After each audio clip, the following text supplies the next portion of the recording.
Bonjour à toutes et tous, c'est Geek Morning et aujourd'hui on va parler d'un truc qui sent très fort, le «On sait mieux ce que vous devez regarder ou non», le fameux label pour les médias voulu par Emmanuel Macron, président de notre très chère France, depuis maintenant 7 ans qui nous casse fortement les noix.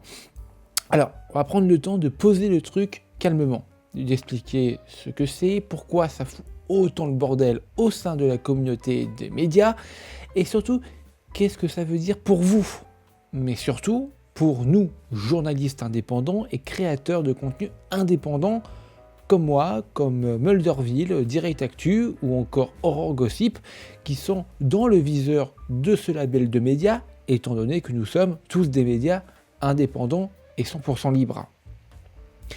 Parce qu'on va pas se mentir, Macron, qui veut décider, même de loin, qui est un bon média ou un média sérieux, voire un média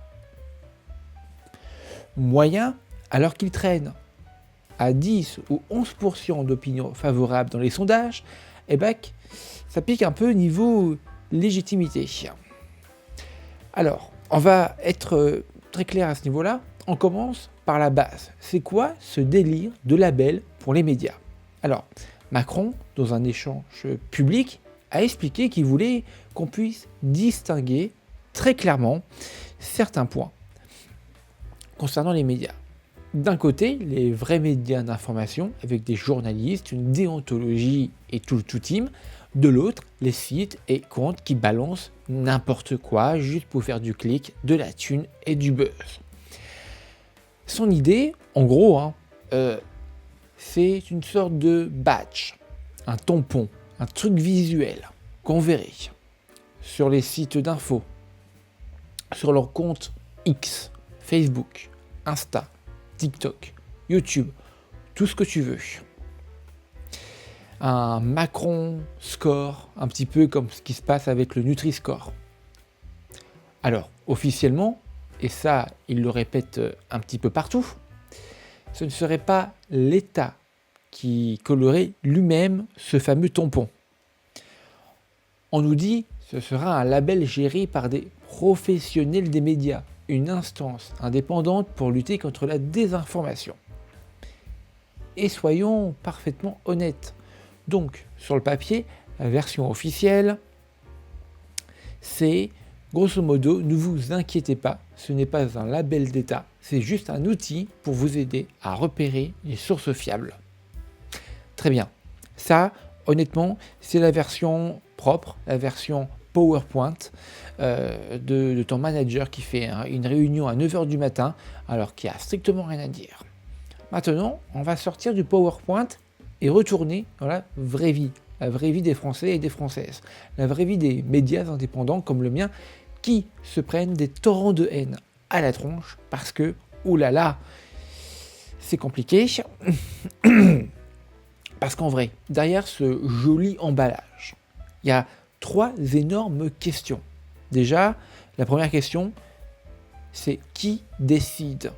On nous dit les professionnels des médias, une instance indépendante. Mais concrètement, qui les nomme ? Qui compose cette instance ? Qui définit les critères ? Est-ce qu'il y aura des indépendants, des créateurs, des médias qui ne pensent pas comme le pouvoir en place ? Est-ce que ça sera une énième démonstration de la Macronie ? Quand c'est le pouvoir politique qui lance l'idée, qui cadre le dispositif et qui dit ensuite « ne vous inquiétez pas, ce sera indépendant », historiquement, à chaque fois qu'un pouvoir commence à expliquer « on va définir ce qui est une bonne information pour votre bien », ça finit rarement en gros moment de liberté d'expression. Deuxième problème, la hiérarchie que ça peut créer. Et tu auras mécaniquement 2 catégories, clairement. Les médias labellisés, tampons, fiables, sérieux, recommandés. Et les autres, pas interdits, mais mis dans la case à prendre avec des pincettes. Même si personne ne le dit officiellement comme ça, dans la tête du public et des plateformes, et ben ça devient, eux, c'est la bonne info, eux, on verra plus tard. Et là, on voit tout de suite les conséquences possibles. les algorithmes des réseaux qui poussent davantage les contenus des médias labellisés, les annonceurs qui ne veulent plus bosser qu'avec les labellisés par, je cite, prudence, et pour les autres qui ne se retrouvent dans un coin invisibilisé sans le dire. On ne va pas clairement t'interdire de parler, on va juste baisser ton micro et éteindre les projecteurs. Sur le papier, tu es libre, dans le pratique, tu parles littéralement dans le vide. Bon, troisième problème, le contexte. On est dans un monde, on n'est pas dans un monde neutre là, on est dans un pays où le pouvoir se fritait déjà avec certains médias, il y a des chaînes très marquées politiquement qui sont dans le viseur, l'ambiance générale, c'est toi t'es complotiste, toi t'es extrême, toi t'es respectable, toi t'es machin, toi t'es truc, toi machin. Du coup, quand ce même pouvoir vient dire on va aider à distinguer les médias sérieux des autres, mais promis, ce ne sera pas politique, désolé, mais personne ne peut le prendre au pied de la lettre. Même si en fond, l'intention sur les fake news est sincère, le timing et la méthode sont assez catastrophiques. Parce que, je vais le dire très honnêtement, les fake news ciblant des personnes, les rumeurs dégueulasses, notamment sur Brigitte Macron, c'est parfaitement immonde. Attaquer quelqu'un sur son physique, son identité, sa vie privée, lui inventer une vie, c'est parfaitement inadmissible.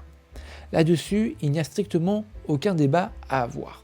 Mais la question c'est, est-ce que tu combats ça avec un label pour les médias ?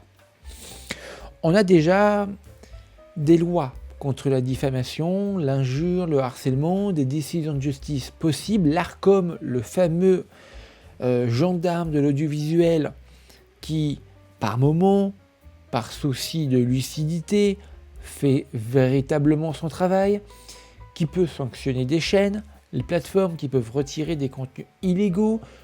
Tu ne fais pas respecter ça correctement, ce n'est pas en collant un tampon bon média sur certains que tu vas régler le problème. Ça, c'est une véritable chose. Ce que tu risques, par contre, c'est de créer une caste de médias homologués par le système et de dégager doucement mais sûrement tout ce qui ne rentre pas dans les normes. Et là, on va parler ce qui me concerne directement.